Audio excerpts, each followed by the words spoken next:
ليه الانديه المصريه على طول مزنوقه ماديا؟ انا يوسف التهامي العمود.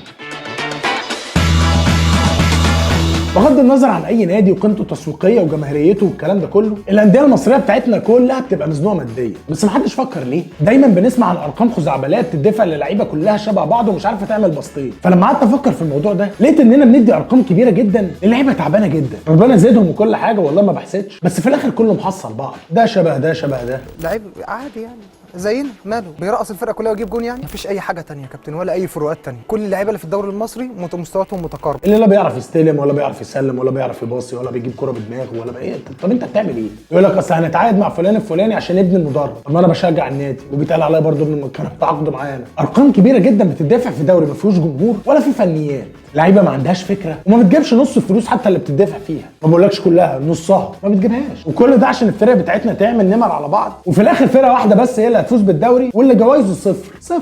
او حتى لو عندنا فرق بتلعب على البطولات الافريقيه جوائزها في الاخر برضه ما حصلتش راتب لعيب واحد من الفرق الكبيره اللي عندنا في مصر. طب وكل ده بيحصل ليه؟ عشان السماسره تعرف تاكل عيش، وعشان نقطع الطريق على المنافس بتاعنا انه يجيب اي لعيب عينه فيها نجيبه، شغل كدنس على اعلى مستوى. ده اللي احنا فالحين فيه. يعني انا شخصيا بشوف ان احسن لعيب فيه كمصر، احسن لعيب سعره والله ما يعدي ال 10 مليون، وانا كده كرم والله كرم. انت بقى شايف احسن لعيب في مصر يستحق ياخد كام؟